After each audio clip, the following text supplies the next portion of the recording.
Hi guys, it's Omer from MMOs.com. I'm doing a quick weekly news recap for all major MMO news and announcements for the week ending September 5th, 2016. This is episode number 59 of the recap, and the first bit of news this week comes from CCP regarding EVE Online. After 13 years of being a subscription-based MMORPG, EVE Online is launching a free-to-play tier in November.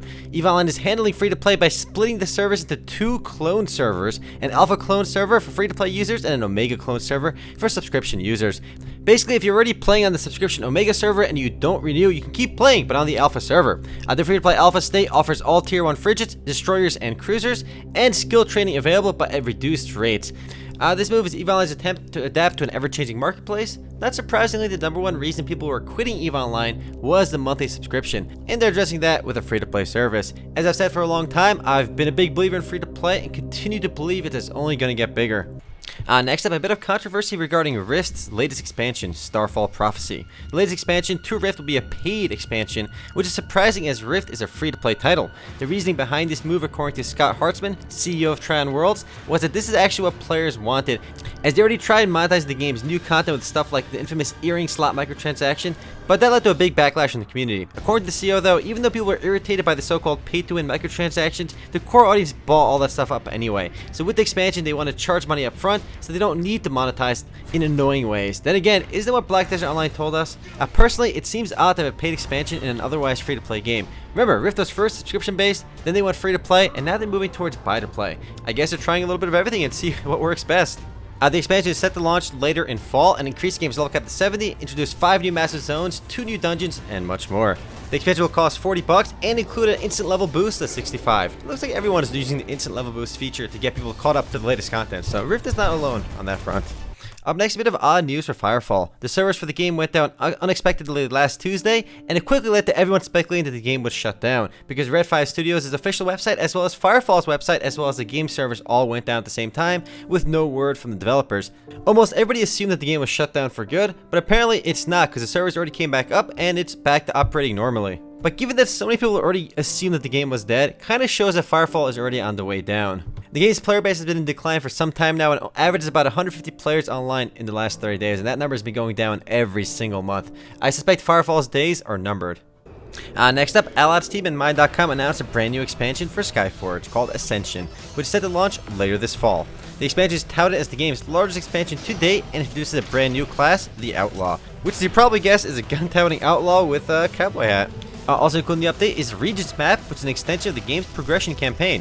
One of the more interesting changes in my opinion is the change to the game's battle system. Nearly every enemy attack will now be avoidable, so if you get hit, you have no one to blame but yourself. These are just a few of the changes coming with Ascension this fall, and we'll let you know in a future video when a release date is officially announced.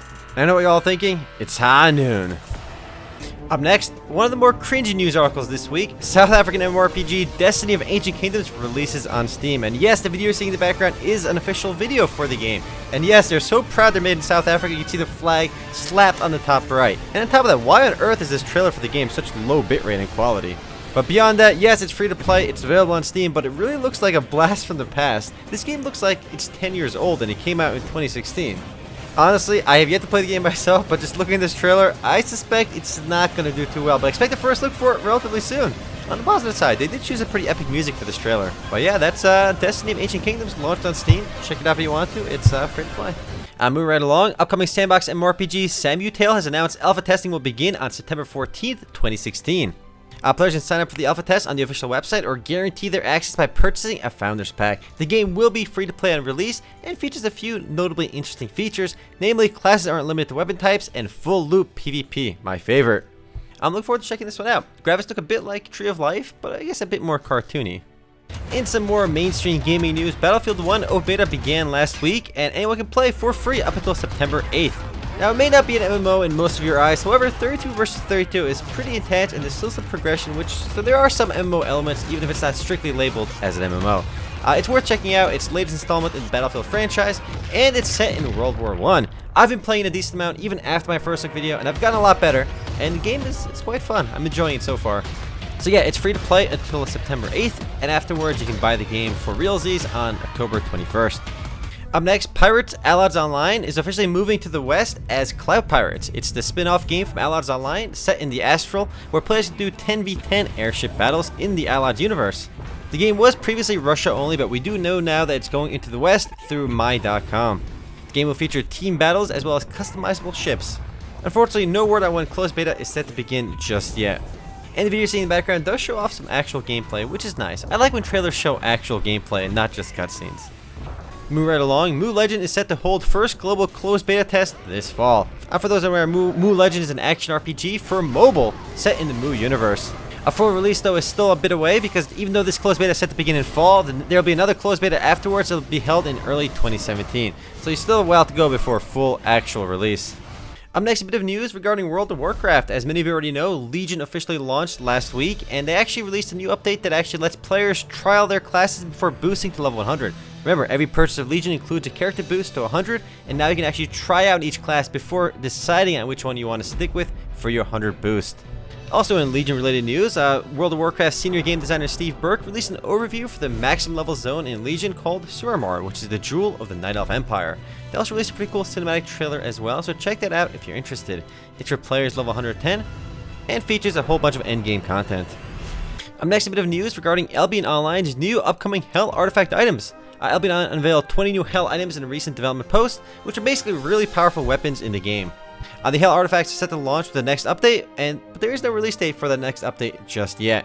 These are really powerful weapons, and some players did show minor reservations that because the game is a full loot MMORPG, players may be hesitant to even use their Hell Artifact items if they even get them. Given that I've grown up with full loot on Ultima Online, I'm actually really looking forward to playing Albion Online when it fully launches. And remember, the game is currently in final beta, and there will actually be a wipe before full release, so keep that in mind. Moving right along, a bit of news for Twin Saga. The game entered the open beta this last week, and we did a first look and Sunday Funday video for the game already.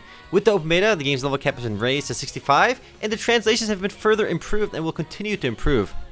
It's actually a really charming game. It's an X-Legend game, so you kind of know what to expect already. It's a bit of Eden Eternal meets Aura Kingdom. And if you have any interest in X-Legend games, I'd say give it a try.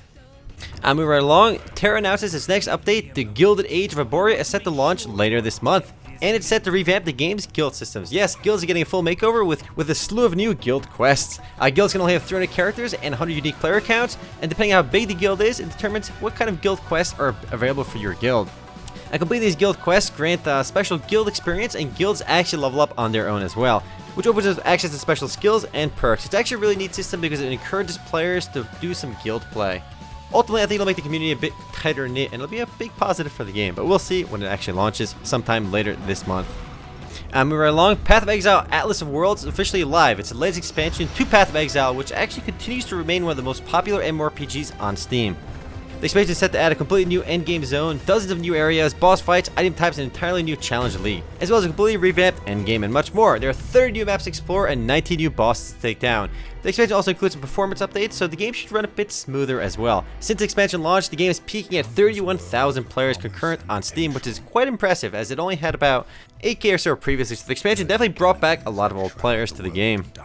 Moving right along, Aura Kingdom is getting a mobile version. It's actually no surprise that X-Legend is actually going mobile, as every company is starting to focus more and more on mobile.